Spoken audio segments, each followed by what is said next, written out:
prática, fazendo incentivo local, participando do desenvolvimento do incentivo local, nada mais é que uma redução ou uma exclusão de cargas tributárias, tá? O governo ele faz alguns incentivos, né, acaba proporcionando alguns incentivos para que a empresa ela possa investir em pesquisa, desenvolvimento e inovação. E é esse tema que a gente vai pegar aqui. Tá? Para que serve efetivamente isso aí? Para impulsionar a economia do mercado, de um modo geral. Tá? Então, qual que é o ciclo? A empresa investe, tem benefício fiscal, esse benefício vai acabar retornando para a empresa através de novos projetos, novos investimentos. Com isso, a empresa vai contratar novos colaboradores, a partir daí ela vai a universidades, através de professores.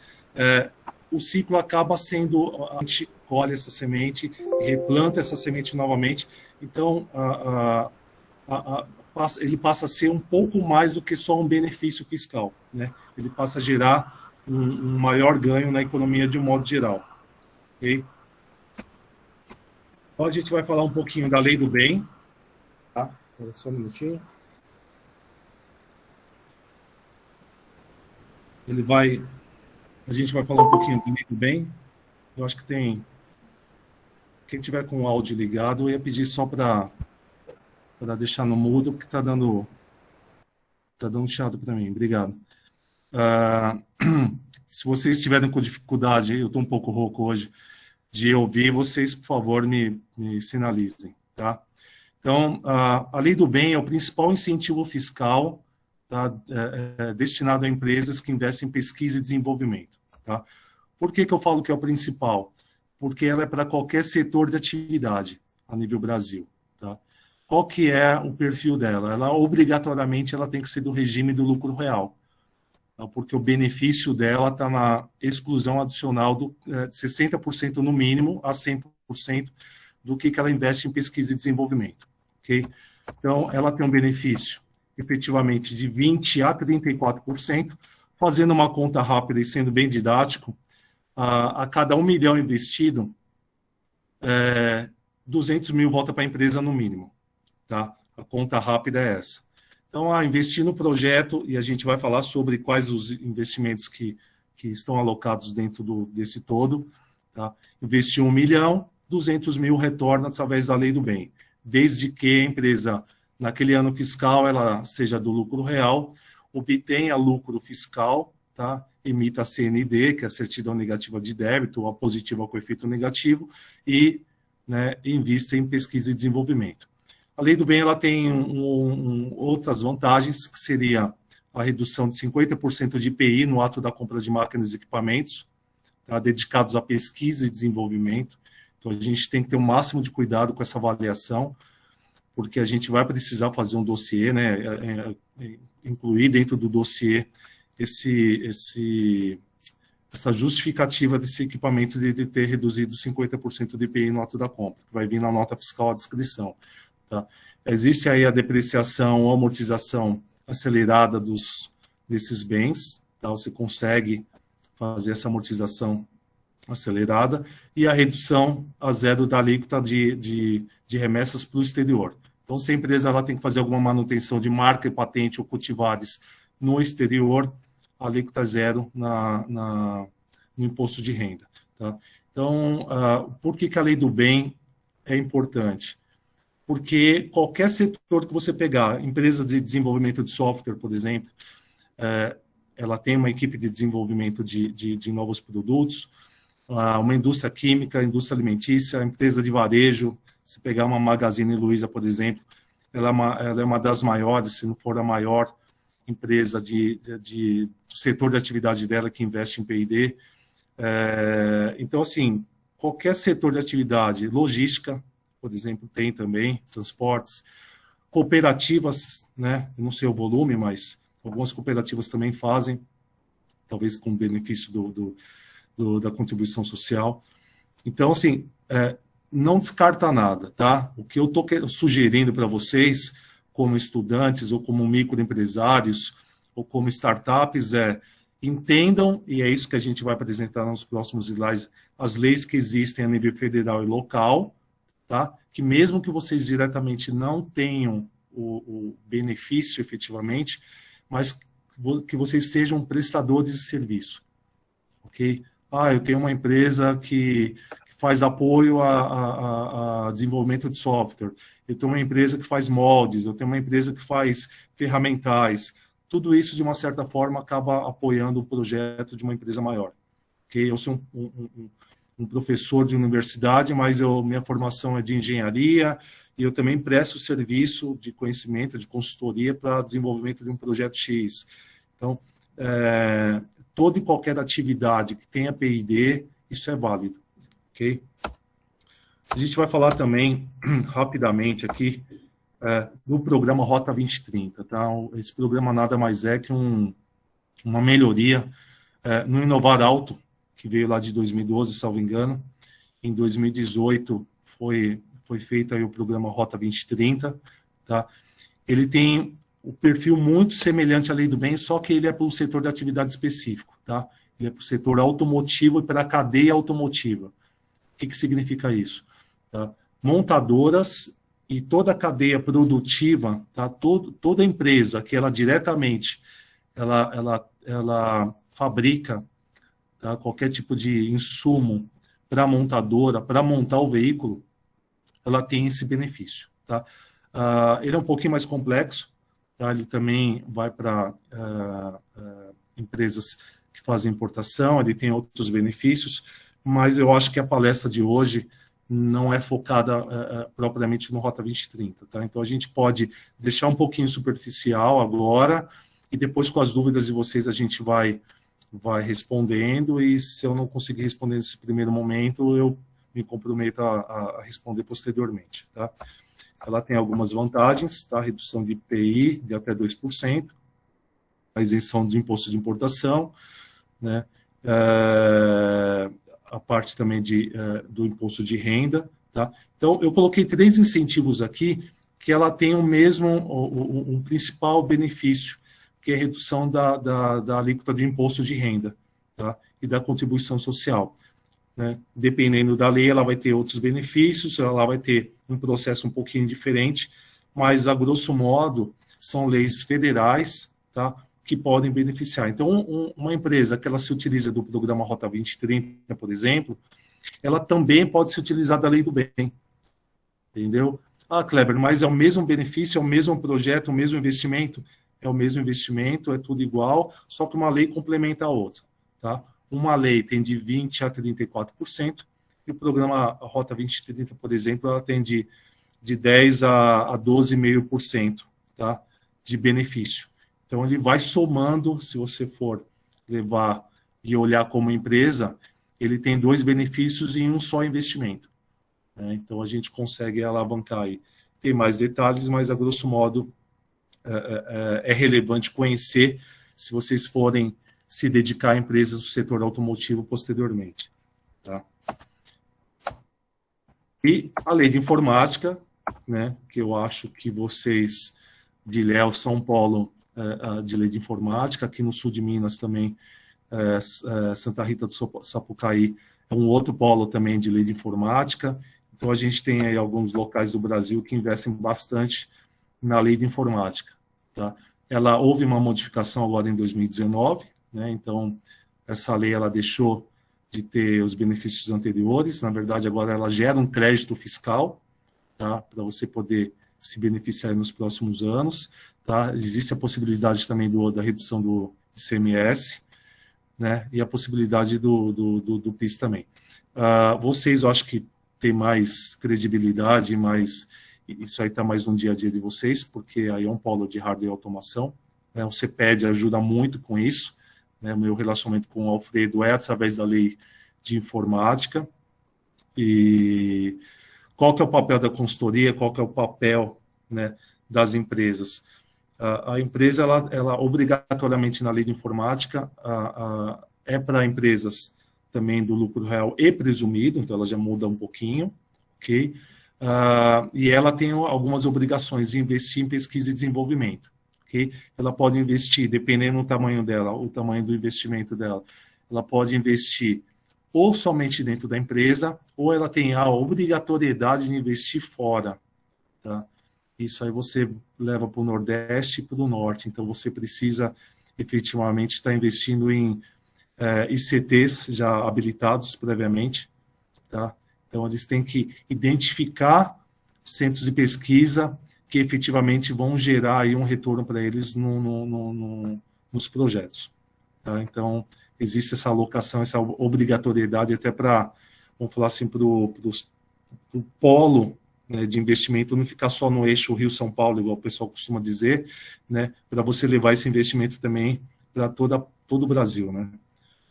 Okay? Gente, eu vou ser bem sucinto aqui, porque eu acho que a ideia agora é a gente falar um pouquinho da parte de P&D, que vai de encontro aí ao que vocês estão estudando e às turmas. Tá? O que é efetivamente pesquisa, desenvolvimento e inovação que se encaixam nas leis anteriores que eu citei? Tá? Quando você fala de inovação, pelo menos para a lei do bem, isso aí a gente pode levar para os demais, né? Você fala de inovação tecnológica, cabe para o programa Rota 2030 e cabe para a lei do bem. Quando você fala de lei de informática, é só pesquisa e desenvolvimento. Tá? Então, a gente precisa um pouco separar isso. Então, pesquisa e desenvolvimento, você pode pegar a pesquisa básica, que é aquela que você está no início, estudando os fenômenos, né? Uma pesquisa, um desenvolvimento experimental. Tá? Você pode pegar a pesquisa aplicada, que é você pegar o estudo anterior e aplicar efetivamente esse estudo. Né? Então, você gradativamente vai pegando aquele conhecimento que você não tinha, né, que você começou por exemplo, uma indústria farmacêutica usa muito isso, de cosméticos usa muito isso, né, de você pegar ali talvez uma sementinha, uma planta da natureza e estudar as funcionalidades dela, para que ela poderia servir. Tá? Então, quando você acaba aplicando, por exemplo, o desenvolvimento experimental, a partir daí você já começa a aplicar em produtos ou processos que efetivamente vão trazer um ganho para a empresa, que ele vai ter entrada no mercado consumidor. Okay? Então, é importante a gente saber. Só que muito mais do que isso, é a gente saber que inovação tecnológica está no dia a dia das empresas, tá? Que seriam as melhorias incrementais, a agregação de novas funcionalidades para os produtos já existentes, né? Aquisição de novos conhecimentos técnicos, então você fazer uma calibração, uma aferição de equipamentos também é válido. Tá? Então, quando você pega o conceito, a definição do que é a lei do bem, efetivamente do que é inovação tecnológica, você efetivamente vai ver que são melhorias, né, de produtos ou serviços, tá? Ou agregação de novas funcionalidades, tá, de um produto já existente. Tá? Para que serve isso aí? Tá? Por um ganho de qualidade, de produtividade, de competitividade no mercado, efetivamente. Tá? Então, é algo que, no dia a dia, a empresa está buscando isso. No dia a dia, a empresa acaba procurando melhorar o produto dela, efetivamente, numa linha de produção, ela procura melhorar um software que ela está desenvolvendo, ela procura melhorar um processo dela para ter, talvez, menos desperdício. Né? Então, toda melhoria de processo, de produto que tenha, tá, ela entra nessa inovação tecnológica. Tá?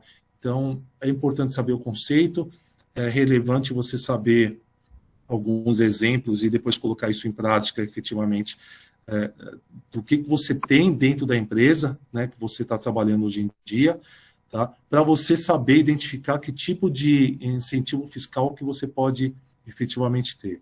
Tá? Então, como eu disse anteriormente, a lei do bem genérica para todas as empresas, e depois, por setor de atividade, você pode pegar o Inovaral, o programa Rota 2030 e a lei de informática. Ok? Vamos lá. Que tipo de dispêndio, tá? Que tipo de investimento, de gastos, que a empresa efetivamente ela aloca dentro dela, ou através de terceiros, que entra dentro do montante. Tá? Recursos humanos é o principal deles. Tá? Então, o que a gente vai verificar? O que está alocado dentro de uma empresa que a gente considera investimento em recursos humanos? As pessoas técnicas envolvidas no desenvolvimento de cada um dos projetos. Okay? Engenheiros, técnicos, coordenadores, todo mundo que for da área técnica, que desenvolveu efetivamente o projeto, a gente vai calcular, vai verificar quais os projetos, né, que eles trabalharam efetivamente e o time sheet deles em cada um dos projetos. Kleber, eu entrei na empresa, eu trabalhei no projeto A cerca de 100 horas, no B 80, no C mais 20, então a gente vai verificando qual que é a participação de cada um dos colaboradores em relação a isso. Ok?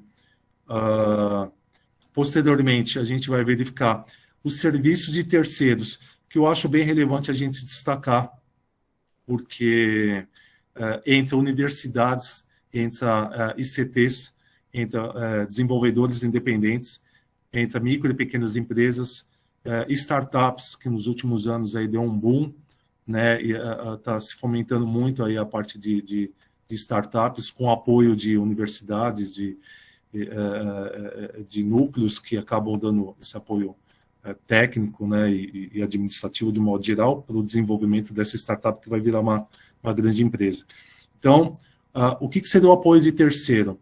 A empresa ela tem efetivamente um projeto, não necessariamente ela precisa desenvolver o projeto dentro das suas instalações ou contratar pessoas para isso, ela pode terceirizar essa participação. Tá? Então, ela vai chegar numa universidade e procurar um núcleo, um setor técnico, por exemplo, né? A engenharia, falou, olha, eu tenho um projeto que eu preciso desenvolver, aonde entra vocês, alunos, que vão acabar dando esse apoio, vão participar, seja através de um estágio assistido ou algo do tipo, né? Ou uma pós-graduação, efetivamente você tem que colocar mão na massa, seja aí um técnico, um engenheiro, que ele faz essa prestação de serviço, um desenvolvedor de software, um programador, ele ajuda a empresa a desenvolver o produto dela, tá? Com o conhecimento que ele detém, tá? Então, isso aí a gente pode estender aí para um CEPED, por exemplo, que o Alfredo faz um trabalho muito ativo de prospecção, né? E eu acho que é relevante a gente pontuar isso. Eu conheci ele dessa forma, né? De você vender, ter esse conhecimento de como funcionam os incentivos para poder vender o seu serviço, que efetivamente é isso que o CEPED faz, né? Ele não se beneficia dos incentivos diretamente, mas ele é um prestador de serviço qualificado e habilitado para a lei de informática, por exemplo, né? Então, ele identifica empresas que têm a obrigação de investir em projetos e precisa de um centro de pesquisa, né, de um ICT externo, tá? E aí ele coloca o CEPED à disposição. Então, eu acho bem relevante vocês também conhecerem esse cenário de estar do outro lado, não só alocado dentro da empresa, mas também como prestador de serviço fora da empresa, tá? Como consultor técnico. E materiais de consumo para testes ou protótipos. Onde entra isso aqui? Então, a empresa que ela vai desenvolver algum tipo de equipamento, ela vai precisar fazer protótipos, ela vai precisar fazer ferramentais, moldes, né? Ou ela desenvolveu algum tipo de produto químico, ela vai precisar fazer testes fora, ou mesmo um protótipo, um equipamento, ela tem que fazer testes fora da empresa. Então, todo o gasto que você tiver com insumos gastos, até chegar à parte produtiva, isso é válido também. Tá? Isso também entra para o montante de investimento em P&D, seja para qual for o incentivo que você estiver atuando. Okay? Então, a gente pode falar de moldes, ferramentais, ou mesmo insumos para um lote piloto. Eu fabrico aqui panetone. Então, só que o meu panetone é diferente, eu preciso colocar um lote para testar. Então, esse lote todinho, você pode contabilizar ele como um insumo gasto para fazer um lote piloto, para ver se ele vai sair de acordo com o que você quer. Tá? Então, eu estou dando exemplos bem genéricos e bem simples, para vocês conseguirem visualizar aí que todos os gastos bem mapeados, bem alocados contabilmente, tá? E defendidos tecnicamente, isso aí vai aumentando o volume de identificação de investimento em P&D, tá? E, né, claro que isso aí vai ter um retorno maior para a empresa, aí, dependendo do tipo de incentivo que ela está pleiteando. Tá? E falar um pouquinho aí quais são as etapas aí como consultoria, quais são as etapas que normalmente o consultor técnico faz. A gente divide em 4. Então, normalmente a gente vai fazer uma identificação técnica do projeto, mas isso pode ser visto até internamente. Digamos que você fala, Kleber, a empresa não pode fazer por conta própria o uso do incentivo? Pode. Se ela tiver mão de obra qualificada e souber de todo o processo, não vejo por que ela não pleitear internamente isso. Então, primeiro de tudo, ela vai fazer identificação dos projetos, tá? Entrevistas com as pessoas, com os responsáveis técnicos do projeto, para ela entender efetivamente como que foi escrito o projeto. Porque uma dúvida que eu vejo já nesses últimos 10 anos em relação aos técnicos do MCTI e ao pessoal da engenharia nas empresas, efetivamente, são o quê? O que é P&D para um não é para outro. Tá? Obviamente que isso aí, conforme foi passando os anos, está diminuindo bastante. Né? Existem aí o Guia da Lei do Bem, existe o Manual de Oz, o Manual de Frascati, que dá apoio, efetivamente, para você ter um entendimento do que é pesquisa e desenvolvimento, né, quando é Frascati, e quando é inovação, o Manual de Oslo, e o Guia da Lei do Bem, ele veio para unificar e meio que tropicalizar esses entendimentos. Então, é relevante você ter esse conhecimento técnico, caso você queira trabalhar, né, ou esteja na área, para você saber efetivamente identificar projetos técnicos da empresa, tá? Qual foi o risco tecnológico, qual foi a dificuldade técnica que você teve, tá, Kleber, mas não deu certo, houve insucesso no projeto, não tem problema nenhum. Tá? Ninguém está dizendo aqui que os projetos têm que ter efetivamente um êxito, tem que ter sucesso ou algo do tipo. Tá bom? Uma segunda etapa seria a identificação dos dispêndios, que a gente acabou de falar, tá? Dos gastos. Então, identificar as pessoas, o timesheet de cada uma delas, ou nota fiscal de terceiros, né? Universidades, ICTs, professores, né? Micro e pequenas empresas. Né? Então, a gente vai fazer, ou nota fiscal de materiais, insumos, gastos. Então, a gente vai fazer todo o levantamento desses gastos. A terceira etapa seria nada mais que você juntar, efetivamente, as etapas anteriores. Então, você conseguir fazer o dossiê, a redação técnica, né? E, junto com ela, você conseguir fazer a comprovação dos gastos. Né? Tem que equalizar. Então, não adianta você falar que fez um projeto para desenvolver um panetone, por exemplo, e colocar lá que gastou R$1 milhão. Não dá, é inviável isso, né? Então, os gastos que a gente tem que identificar tem que ser plausíveis com o tamanho do projeto, ok?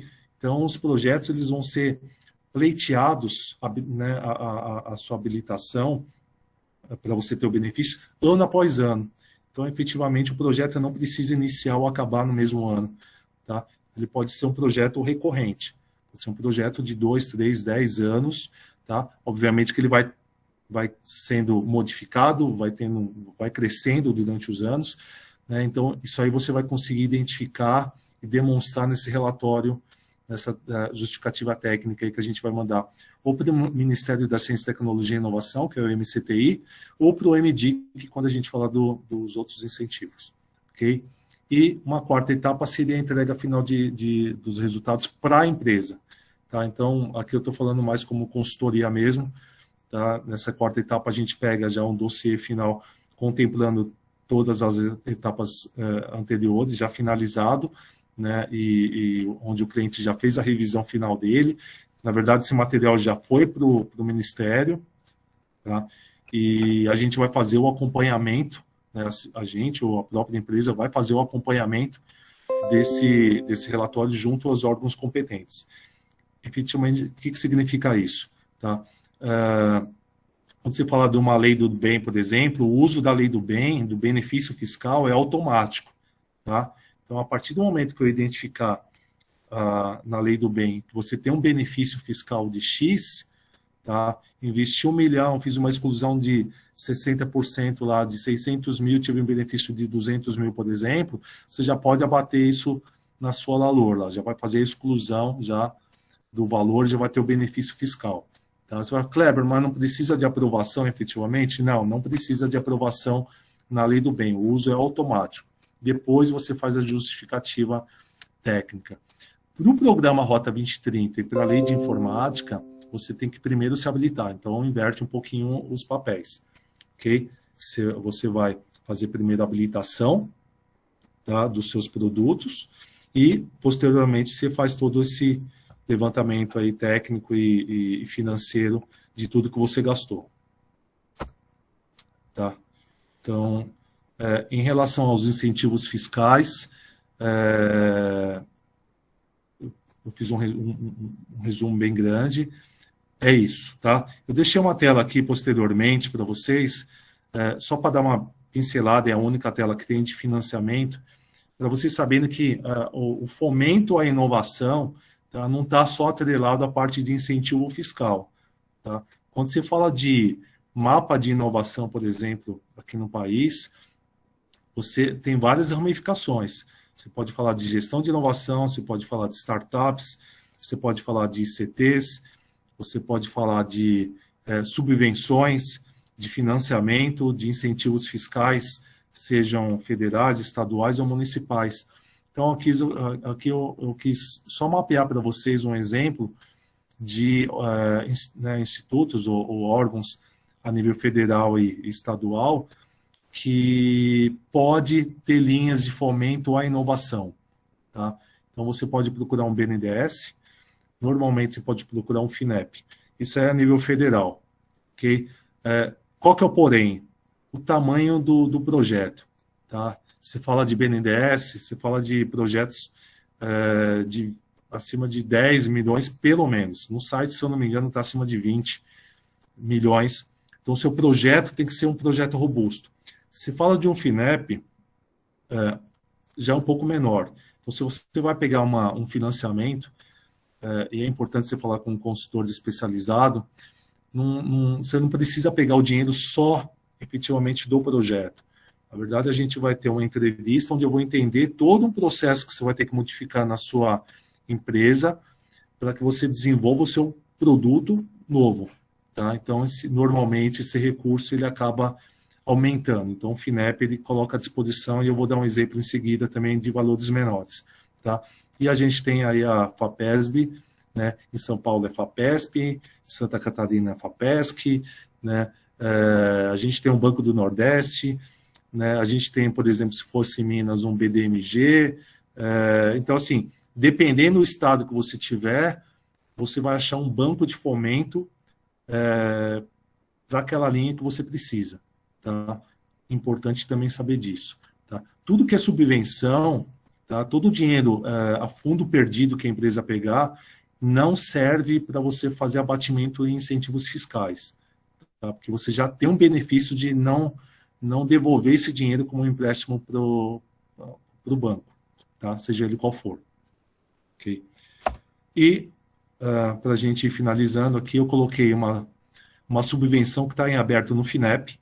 Eu achei interessante, porque talvez vá de encontro aí a empresas que estão alocadas dentro do CEPED, tá? Que são startups ou empresas talvez um pouco maiores.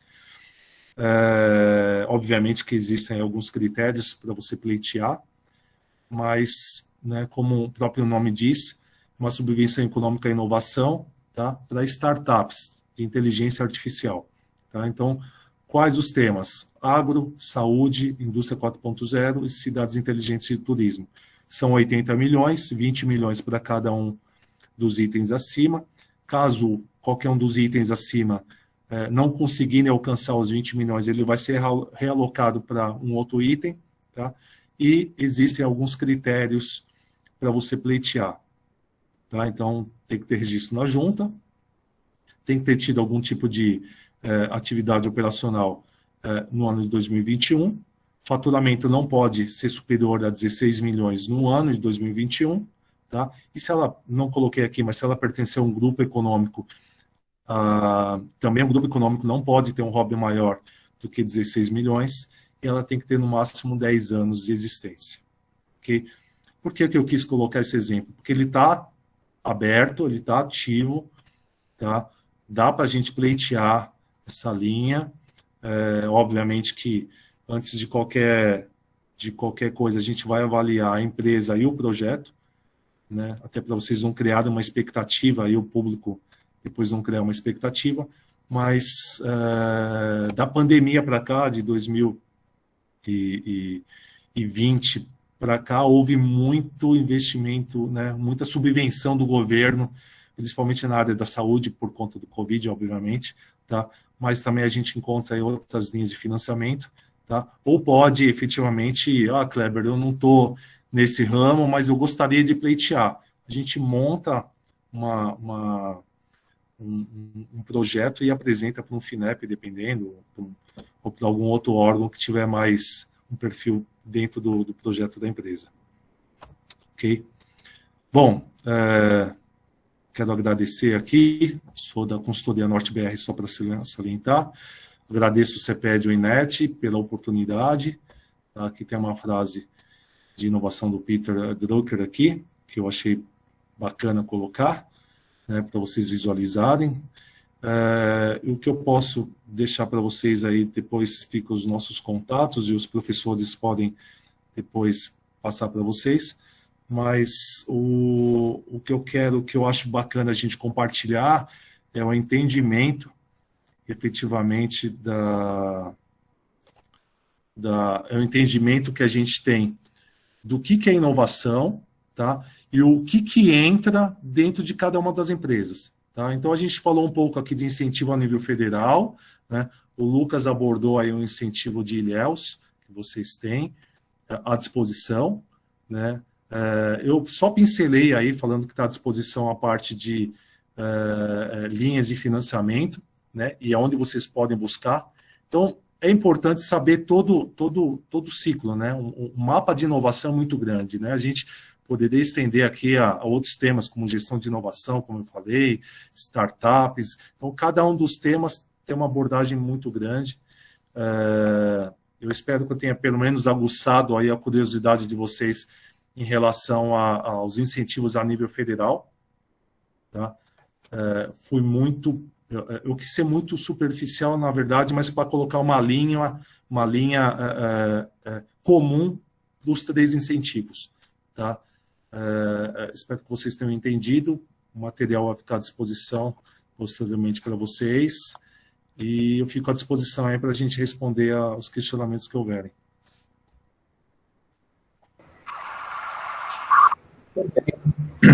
Obrigado, Kleber, por todas as explicações. Kleber falou da FAPESB e nós já fizemos um evento sobre o Centelha semana passada ou retrasada, justamente com o Alzir Mal, que é o gerente responsável dentro da FAPESB pelo edital Centelha. É um evento aqui conosco da pessoal de Ilhéus e região. E fica aqui a dica para vocês também, que esses editais estão abertos. Para esse ano, você tem uma melhora do último edital, que foi 2019, e, além disso, um incremento de valor que parece bastante interessante, porque uma parte do valor, em torno de 26 mil reais, pode ser atribuída à contratação de consultoria e de terceiros, mas não proíbe que essa contratação seja do próprio empreendedor. Então, o próprio empreendedor pode se dar uma bolsa para que ele consiga ter o rendimento, até que a empresa tenha o rendimento. E ele, assim, não precisa trabalhar fora da empresa, além de ter que se dedicar ao novo empreendimento dele. Então, fica aqui a dica para todo mundo. E, como o Lucas já comentou, logo, logo nós vamos ter o Fundo Municipal de Inovação, que também vai ser uma nova abraçada aí para incentivar essas guinadas na ação empreendedora com base forte na inovação. Professor Gesil, quer comentar algo? Lucas, e aí as perguntas, por gentileza. Não, só agradecer a participação do Kleber. É bom a gente ter essa visão geral sobre os instrumentos que estão disponíveis e a forte ênfase que tem sido dada aos temas, a modo, vamos dizer assim, empresarial e startup, né? Então, tem havido muitos editais recentemente para esse tipo de empresa, né, empresa de base tecnológica iniciante. Vocês viram aí nessas características do edital aberto que o Kleber mostrou, que é essencialmente focado para empresas jovens, com algum conteúdo tecnológico, com a solução para um problema importante no momento. Então, é bom que a gente saiba disso. Só queria, Kleber, já que a gente está aqui numa turma de disciplina de propriedade intelectual, também como parte da sua audiência, você falasse um pouquinho sobre a experiência que você tem dos aspectos relacionados à propriedade intelectual, nesses instrumentos todos, na experiência, ao longo do tempo, como você acompanhou aí o processo de várias empresas e várias propostas, né, da importância deste tema em particular, como ele vem sendo tratado pelas empresas, né, e pelos instrumentos. Mas se puder fazer um comentário a respeito disso, eu agradeço. Tá. Bom, acho que eu não tenho tanto conhecimento quanto vocês em relação a isso, tá? Os incentivos, eles acabam não gerando esse benefício tão direto, pelo menos na experiência que eu tenho.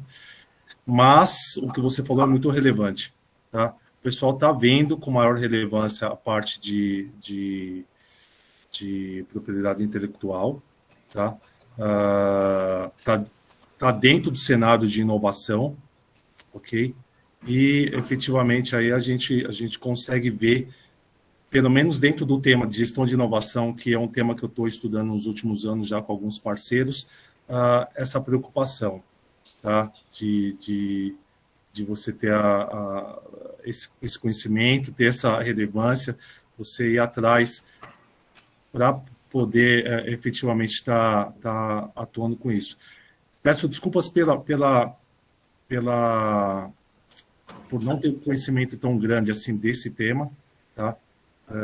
Posso procurar para vocês depois para ver um pouquinho mais, mas o que eu vi foi muito superficial dentro do cenário que eu estou vivendo, tá? Da lei do bem, de financiamento, né? A gente vê uma preocupação, mas efetivamente a parte operacional, o pessoal encontra um pouco de dificuldade porque não sabe como que faz o processo, como que se atua, como que se age, né? O que se pode fazer, né? Então, foge um pouquinho do meu cenário, eu não vou mentir, mas eu me comprometo a fazer um levantamento aí sobre isso, pelo menos dentro do network que eu tenho, e passar para vocês posteriormente aí alguma coisa mais relevante. Tranquilo. Obrigado, Kleber.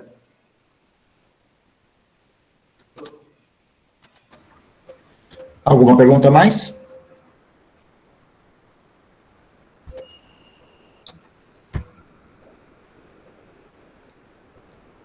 Não?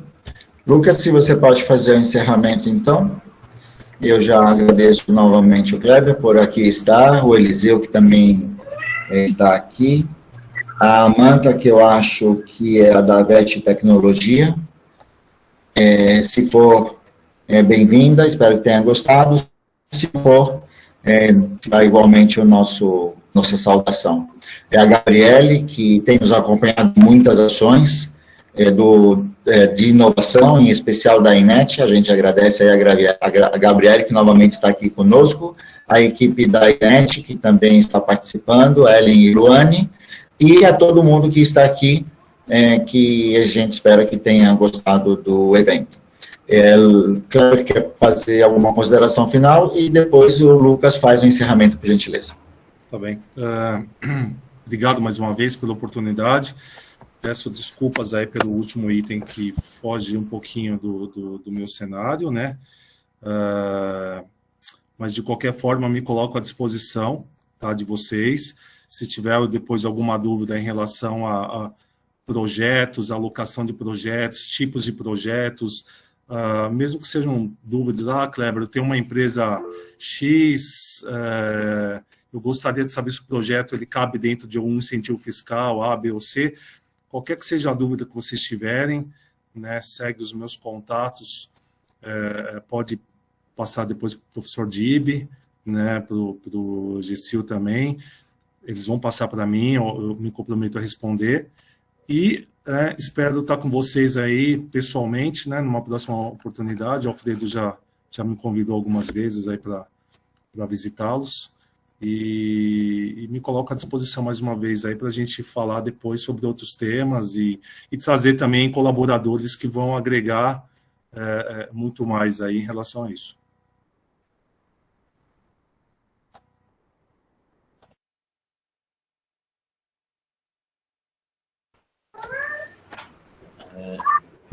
Então, pessoal, como depois de uma fala tão bem estruturada e uma fala que mostra a possibilidade de utilizarmos uma série de incentivos para financiar boas soluções tecnológicas, eu acho que a única coisa que eu tenho para falar é relembrar que, enquanto pesquisadores, nós temos o papel de desenvolver algo para a sociedade.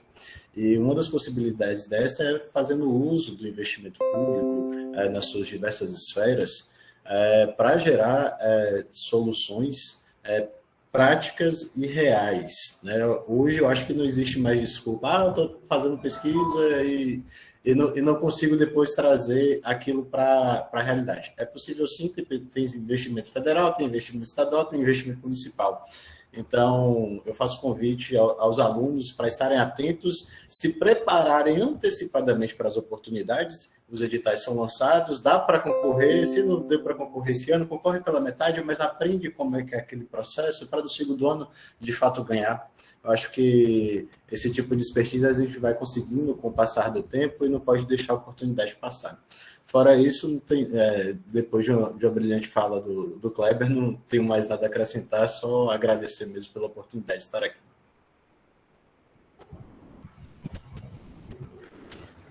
Muito bem, então agradeço a todo mundo novamente.